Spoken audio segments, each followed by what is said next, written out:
Hi, I'm Claire and it's time for more Harry Potter. This is the second video in my Harry Potter reread series, so obviously I'm going to be talking about Harry Potter and the Chamber of Secrets. If you haven't seen the first video in this series, I will link it in the description box below, so you can go and check out my thoughts on Harry Potter and the Philosopher's Stone, as well as a little bit more background as to why I'm doing this reread now and what videos I'm going to be doing in the series. So without further ado, let's talk about Chamber of Secrets. This might be an unpopular opinion, but this is probably tied for my least favorite book in a series with Goblet of Fire. I talked about why I had difficulty with Harry Potter and the Goblet of Fire in my least favorite books in your favorite series video, but that had more to do with the circumstances in which I read Goblet of Fire for the first time, whereas with Chamber of Secrets I don't really have a good reason why, but whenever I list my favorite books in the series, this one tends to come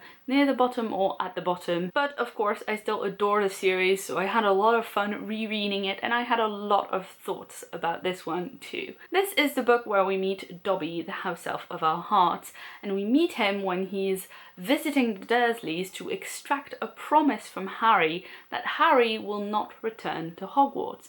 And Harry will not promise this. Harry will not tell Dobby, yeah sure, I'll stay with the Dursleys, I won't go back to Hogwarts, even though potentially that would make Dobby go away and protect Harry from being yelled at by his uncle, being threatened with physical violence by his uncle, and being locked up in his room with nothing to eat, actually physically feeling starved, and being prevented from pursuing his education as far as he knows until the Weasleys arrive to save him. I find it really telling of Harry's character that in this moment when he's a little 12-year-old boy who is scared that he's never going to see his friends again and never going to go to school which he considers home again, he doesn't actually think about lying to Dobby.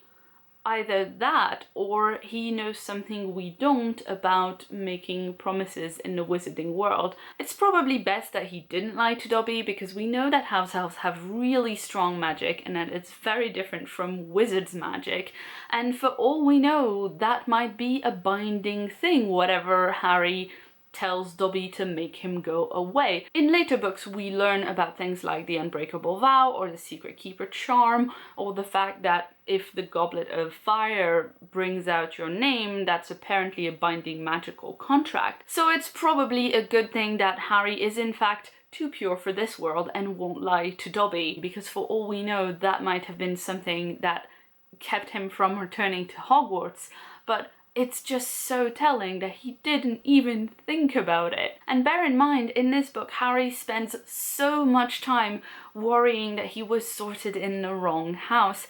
He doesn't like it in Philosopher's Stone when the Hat tells him that he could do great things in Slytherin. But in this book, he actually asks the Hat straight up whether he's in the correct house, and he worries so much about his similarities with Tom Riddle and whether that makes him a bad person. But he doesn't even consider lying to placate Dobby. That's definitely what a Slytherin would have done. That's probably what I would have done. One thing that really annoyed me in this book was how far the joke about witches fawning over Gilderoy Lockhart was taken. Because on the one hand, it makes complete sense that people would be impressed by and attracted to this wizard who is described as very handsome and has allegedly done all these great things. But in the book it's treated as if it makes absolutely no sense that witches would go to a book signing by this hot person who's supposedly a magical badass. Of course we're seeing all of this from the point of view of Harry, who's a 12-year-old boy, and therefore the idea that Mrs. Weasley can get hot and bothered by a hot celebrity is kind of not something he wants to think about, and that makes sense. But the problem is when the joke is being carried through the entire year at Hogwarts and the person who's completely lost her head about Gilderoy Lockhart is Hermione. When we see Mrs. Weasley and all of the witches in Mrs. Weasley's age at the bookshop kind of fanning themselves over Gilderoy Lockhart, we kind of get the idea that he's vain, but we do not get the idea yet that he's completely incompetent. However, that's something that becomes pretty clear to students at Hogwarts within a few days of being there, and I just do not buy the idea that Hermione would remain blinded to someone's incompetence, lying, just lack of lesson planning. We're talking about a character for whom learning and studying and knowledge and competency are really, really important, and the idea that Hogwarts would have a teacher that's not able to do their job, would have had to hire this person who's obviously full of themselves and not paying attention to important things like what kind of books his students are taking from the restricted section. The idea that Hogwarts is kind of having to scrape the bottom of the barrel hiring Gilderoy Lockhart because no one else will do the job. I think that would be outrageous to Hermione. I think it makes complete sense that Hermione would start out the year with this massive crush on Lockhart because we know she's read all of his books over the summer and learned them by heart because she gets full marks in his stupid quiz where he asks him about what his favorite color is.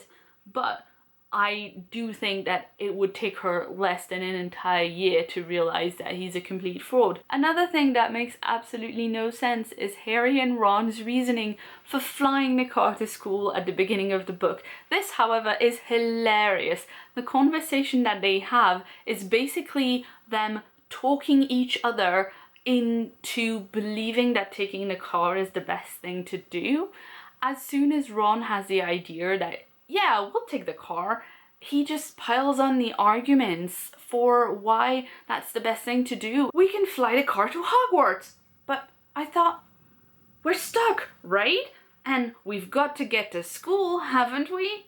And even underage wizards are allowed to use magic if it's a real emergency. Section 19 or something of the restriction of thingy. It sounds pretty much like the conversation I'd have with myself if I was trying to justify not doing any productive work of an evening but sitting in bed with Netflix and some ice cream. It's like, yeah, that's the best. That is totally the best thing to do. It's justified. I believe it 100%. Sometimes you just have to sacrifice yourself.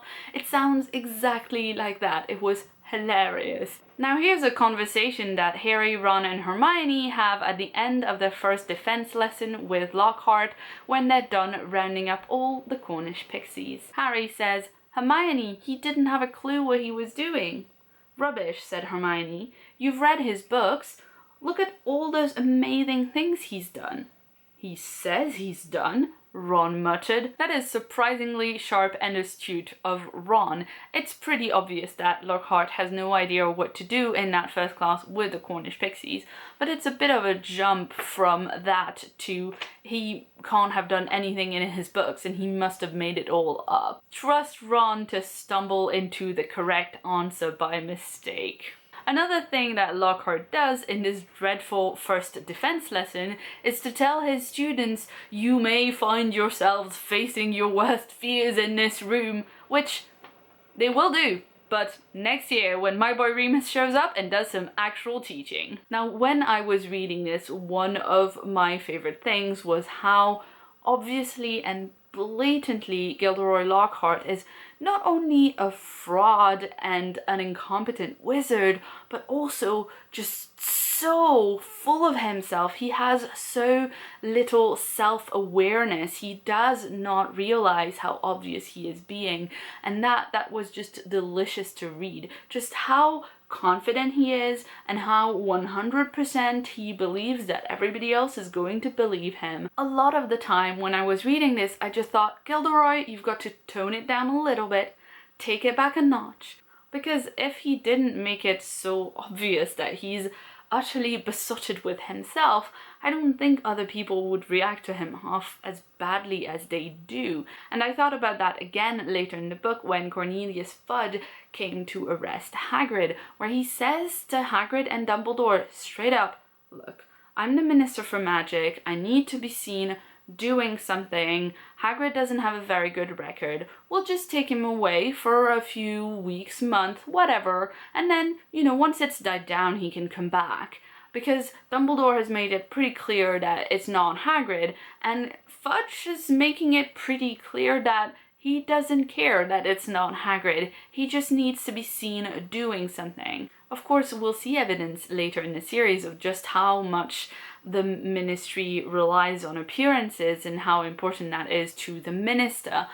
But it's just really fascinating to see how open that is, and how Lockhart and Fudge, as kind of secondary antagonist characters, are really openly not good guys. But then you look at someone like Tom Riddle, who is the real antagonist of the series, and you see a young man at Hogwarts who has great marks, who is very charming, who all the teachers like, who is prefect and then head boy, who has an award for services to the school. And I really like that in this character we see just how normal and pleasant true evil can look. You can imagine the headlines of the Daily Prophet if Tom Riddle had been revealed to have opened the Chamber of Secrets and killed Moaning Myrtle. At the time, all the teachers going, "You never would have known, he seemed so normal," the same kind of headlines that you see in the real world when something terrible happens and the neighbors are flabbergasted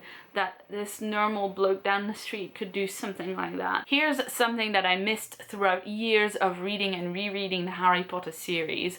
When Harry is stuck in Filch's office waiting for him and sees the Quickspell course, Filch comes back and says gleefully to Mrs. Norris, "That vanishing cabinet was extremely valuable. We'll have Peeves out this time, my sweet." Well, well, wouldn't 6th year have played out a bit differently for everyone, specifically for Draco Malfoy, if Peeves had not broken this vanishing cabinet in 2nd year to get Harry out of a possible detention?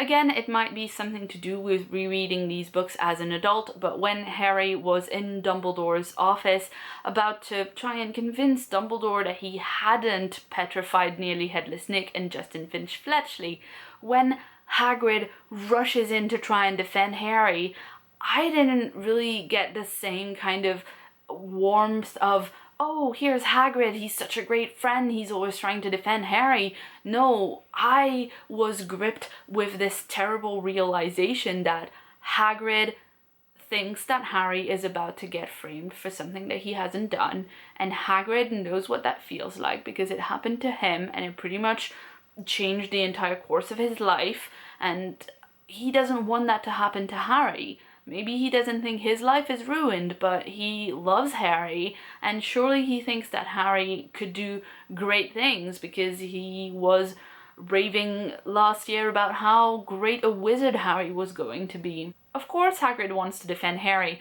It just struck me over the head this time around exactly why, and I had to stop my audiobook for a little bit and take a breather because Hagrid, poor Hagrid. So in the awkwardness of Ginny's terrible singing Valentine to Harry, did you all notice how Gilderoy Lockhart told students to go and ask Snape how to make a love potion? Because later in the series, when we see love potions actually in action, whether it be the love potion that Romilda Vane tries to give Harry, which Ron ends up taking, or indeed the love potion that Voldemort's mother, Merope, gives his father for months and months and months so that he will marry her and have a child with her, we are told outright in the text that it is not love, that it is obsession, and we see it in Ron. It's clearly not a healthy thing. He clearly has no free will anymore. So after the text has so clearly explained to us in the rest of the series that love potions are basically roofies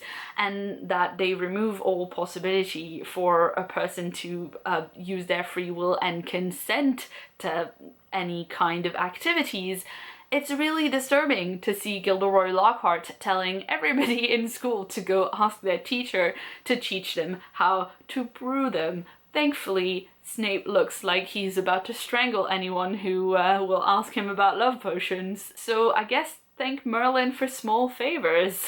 And finally, because it feels like I should have spoken about Dobby a little bit more in this Harry Potter and the Chamber of Secrets video, I want to talk about House Elves and clothes for a minute. We know that Dobby is freed when Lucius Malfoy hands him a sock by mistake. We know, because Dobby tells us so, that his masters, the Malfoys, are very careful to never hand him clothing. So I wonder how that works in the Malfoy household. Do the Malfoys have other servants that are not house elves to do the laundry? I am not buying for a minute that Narcissa Malfoy does her own laundry, whether magically or not. Which, you know, it seems like it would be a reasonable thing to ask someone to do your own laundry by magic. It must be pretty easy, but I don't believe that Narcissa does it. Because you could say the same thing of pretty much any menial task if you're a wizard. It seems to me like house elves are more of a symbol of social status than something that's really necessary. I know Ron says Mrs. Weasley wants a house elf to help around the house, but again, that's something that seems very strange. When we are at the Burrow, we see the dishes magically do themselves, so if that's something you can already do with magic, why would you need a house elf? Taking that into account, I really do not buy that the Malfoys do any of their own chores.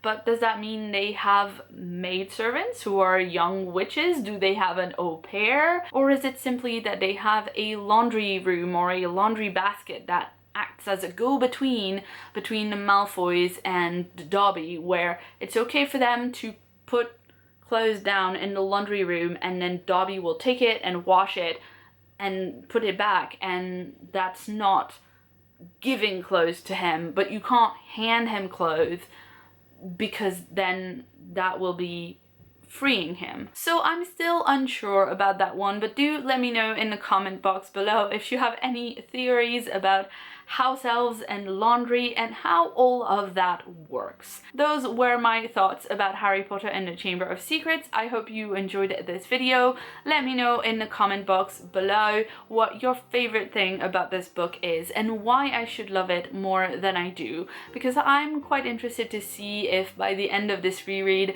the order of my favorite Harry Potter books has shifted dramatically. If you'd like to see more from me, you can check out the sidebar right here for more videos. And if you haven't yet, please hit that subscribe button for more videos from me every week. I've been Claire, thanks so much for watching, and see you soon.